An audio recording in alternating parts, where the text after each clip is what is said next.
날씨가 많이 춥습니다. 여러분들 12월 3일 이후로 밤에 잠 잘 주무십니까? 불면의 밤을 지금 보내고 계시죠? 유튜브 시청 시간 어느 정도 되십니까? 하루 종일 보고 계시죠? 우리 윤석열 대통령이 취임한 이후에 야당이 탄핵을 몇 번 시도했는지 아십니까? 22번입니다. 22번. 중앙선관위 감사하려는 감사원장을 탄핵했습니다. 그리고 야당 대표를 수사하려는 검사를 탄핵했습니다. 출근한 지 하루밖에 안 되는 우리 이진숙 방송위원장 또 탄핵을 했는데 기각이 됐죠? 중앙선관위의 부정선거 의혹에 대해서 이제 감사원장이 감사를 하려고 했는데 그 비밀번호가 몇 번인 줄 아세요? 12345입니다. 12345. 우리 국민들이 부정선거인지 아닌지 좀 검증을 해보자. 투표자 수와 그리고 투표자 명단 비교해보자 했을 때 중앙선관위가 받아들였습니까? 안 받아들였습니까? 대통령 입장에서는 계엄 선포해야 됩니까? 말아야 됩니까?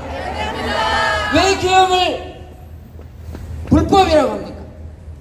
계엄은 합헌입니다. 맞습니다. 국어 사전을 제가 한번 찾아봤습니다. 내란이란 단체가 국가 조직의 근본을 뒤엎으려고 반란을 일으키는 거다. 그리고 내란죄는 국헌을 문란할 목적으로 폭동을 일으킨 범죄입니다. 지금까지 권력자가 자신의 권력을 찬탈하려고 한 그런 사례는 역사상 단 한 번도 없었습니다. 12월 3일에 계엄 선포하면서 윤석열 대통령이 국회에 보낸 군인 수가 몇 명인 줄 아세요? 280명. 300명 미만입니다. 국회는 면적이 몇 평입니까? 수만 평이 이르죠? 300명의 군인으로 국회를 다 장악할 수 있습니까? 절대 불가능합니다. 그 투입된 군인들이 총기가 있었습니까? 없었습니까? 총기가 없는, 총알이 없는 군인들이 총을 쏠 수 있습니까? 그런데 왜 언론은 윤석열 대통령이 총을 쏴라고 했다고 자꾸 거짓말을 합니까? 계엄 선포 후에 국회의원이 체포된 사람이 있습니까? 없습니까? 폭동 아니죠? 계엄 선포 후에 국회가 6시간 만에 계엄을 해제했지요? 국회는 정상적으로 작동된 겁니까? 아닙니까? 정상적으로 작동된 거죠? 국헌문란 맞습니까? 아닙니까? 아닙니다. 그런데 왜 내란죄로 대통령을 몰아가는 겁니까? 계엄 선포 후에 우리 대통령 지지율이 몇 프로로 바뀐 줄 아십니까? 54%가 됐습니다. 우리 국민들이 바보예요? 전 세계에서 가장 교육률이 높고 가장 대학교를 많이 졸업한 우리 국민들이 바보가 아니란 말입니다. 맞습니다. 윤 대통령이 계엄을 선포할 수밖에 없었던 그 내용들을 계엄 선포 전에는 잘 몰랐는데 어떻게 야당이 이렇게 입법 독재를 할 수 있을까? 탄핵을 무려 22번 이런 시도를 했다는 것 자체가 행정부를 마비시키고 사법부를 마비시키기 때문에 자유민주주의를 해체할 수 있다는 그런 위기감에 따라서 대통령이 어쩔 수 없이 계엄 선포를 했구나. 그래서 국민들이 윤 대통령을 지지한 것이라고 볼 수 있겠죠? 그러면 계엄 선포는 합헌입니다, 여러분. 그렇다면은 합헌인 계엄 선포는 내란죄 맞습니까? 아닙니까? 그런데 왜 대통령을 지금 내란죄의 우두머리로 우리 사법부가 몰아가고 있는 겁니까? 우리 사법부가 타락했다는 얘기입니다. 제가 그렇다면은 우리 사법부가 얼마나 잘못하고 있는지에 대해서 하나씩 여쭤볼 건데, 제가 있습니까? 없습니까? 이렇게 물어보면 없습니다 이렇게 답하시면 되겠습니다. 내란죄가 아닌 대통령을 수사할 수 있습니까? 없습니까? 없습니다. 내란죄는 87조입니다 형법에. 그런데 공수처법의 수사 대상은 141조, 225조, 227조, 355조입니다. 공수처가 내란죄 수사할 수 있어요? 없어요? 없습니다. 형사소송법 110조에 의하면 군사 비밀 장소는 대통령의 승낙이 있어야 수색을 할 수 있습니다. 맞습니다. 대통령 관저에 수사기관이 대통령 승낙 없이 출입할 수 있습니까? 없습니까? 없습니다. 공수처의 재판관할은 서울중앙지방법원이라고 못 박아뒀어요. 맞습니다. 그런데 서울 서부지방법원에 재판 청구하면 됩니까? 안 됩니까? 안 됩니다. 현직 대통령이 도망하거나 증거인멸할 우려 있습니까? 없습니까? 없습니다. 현직 대통령을 체포한 경우가 전 세계에 있습니까? 없습니까? 없습니다. 그런데 왜 안 되는 것을 자꾸 대기합니까? 빨갱이라서요. 대한민국의 사법부가 지금 무너진 것입니다. 법을 지켜야 할 수사기관과 사법부가 법을 스스로 부정하고 있는 겁니다. 어느 국민이 사법부가 법을 지키지 않는데 법을 따를 수 있단 말입니까? 맞습니다. 여러분들 지금 차가 지금 이동하고 있죠? 파란 불일 때는 어떻게 해야 됩니까? 빨간 불일 때는 어떻게 해야 돼요? 법도 마찬가지입니다. 절차를 어기게 되면 무죄를 유죄로, 유죄를 무죄로 오심할 수도 있는 겁니다. 이 같은 과오를 범해서는 안 되는 겁니다. 그러나 저는 우리 헌법재판관님들의 재판 진행을 보면서 부정적인 결과가 나오지 않으리라는 그런 확신을 갖게 됐습니다. 예컨대 우리 정형식 재판관님께서 재판 진행하는 가운데 체포 지시한 사실이 있습니까? 이렇게 집요하게 물으니까 많은 사람들이, 예를 들면 곽종근 그리고 김현태 이런 분들은 체포 지시 받은 적이 없습니다. 이런 진술을 했습니다. 그래서 저는 이 헌법재판소의 국선 대리인인데 지금 우리 재판관님 한 분 한 분 이름을 부르면서 우리 탄핵을 기각해 달라는 변론 요지서를 잠시 제가 읽도록 하겠습니다.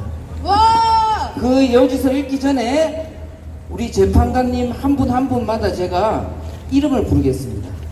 문형배, 이미선, 김형두, 정정미, 정형식, 김복형, 조한창, 정계선. 재판관님, 우리 재판관님들은 모두 법 위의 법, 대한민국 최고의 법의 재판관님들이신 줄로 저는 알고 있습니다. 저는 부산에 이름 없는 변호사입니다. 금년에는 헌법재판소의 국선 대리인으로 선정되기도 했습니다. 우리 윤석열 대통령은 거대 야당의 독재에 맞서 사법부와 행정부를 지키기 위해서 계엄을 선포했습니다. 계엄 선포하지 않고도 식물 대통령으로 임기를 마무리할 수도 있었습니다. 그렇지만 지금 입법부의 독재로 인하여 사법부가 무너지고 행정부가 무너지고 나아가서 자유민주주의가 무너질 이런 위기를 막기 위해서 자신이 구국의 결단을 한 것임을 꼭 보아주시기를 바랍니다. 존경하는 재판관님, 헌법은 대통령에게 계엄을 선포할 권한을 부여했습니다. 우리 대법원도 계엄 선포는 대통령에게 주어진 고도의 통치행위로 보고 있습니다. 계엄 선포 후 다치거나 사망한 사람은 단 한 명도 없었습니다. 맞습니다. 윤 대통령은 국회의원 누구도 체포를 지시한 적도 없었고 실제 체포된 사람도 아무도 없었습니다. 맞습니다. 국회가 계엄을 해제하라고 요구하자 대통령은 즉시 수용을 했고 해제되었습니다. 맞습니다. 따라서 국회 기능은 마비되지도 않았으며 계엄 선포는 국헌문란이 아닙니다. 맞습니다. 존경하는 재판관님, 국민은 지금 부정선거에 대해서 큰 의심을 갖고 있습니다. 맞습니다. 이 같은 의심을 갖고 있으면 정부기관인 중앙선관위원회는 국민의 의심을 해소하기 위해서, 국민의 불안을 해소하기 위해서 설명하고 이에 대해서 공개할 의무가 있음에도 불구하고 이를 늘 막고 있습니다. 이를 공개하기 위한 유일한 방법은 계엄 선포밖에 없었습니다. 맞습니다. 존경하는 재판관님, 지금 대한민국은 기로에 놓여 있습니다. 자유민주주의가 사느냐 죽느냐 이 문제입니다.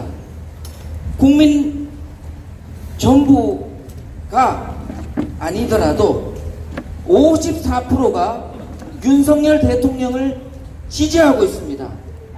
맞습니다. 2030 세대들은 특히 대통령의 탄핵을 반대하고 있습니다. 맞습니다. 서울대, 고려대, 우리 경북대 대통령을 지키려고 하는 청년들이 지금 일어나고 있습니다. 맞습니다.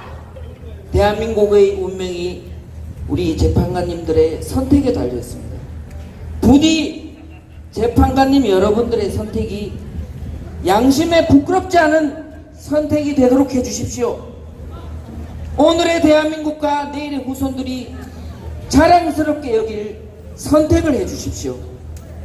윤석열 대통령의 남은 임기를 여러분들께서 보호해 주실 수가 있습니다. 여러분들이 지혜의 9기둥이 되기를 바라면서 3월 중순에 내려질 선고가 모든 국민들이 동의하고 받아들일 수 있는 현명한 선택이 될 수 있도록 늘 기도하도록 하겠습니다. 감사합니다. 마지막으로 제가 3번 구호를 외치도록 하겠습니다. 제가 탄핵이라고 외치면은 여러분들이 무효라고 해주십시오. 그리고 대통령을 이라고 하면 석방하라! 이렇게 한번 외쳐주시기 바랍니다.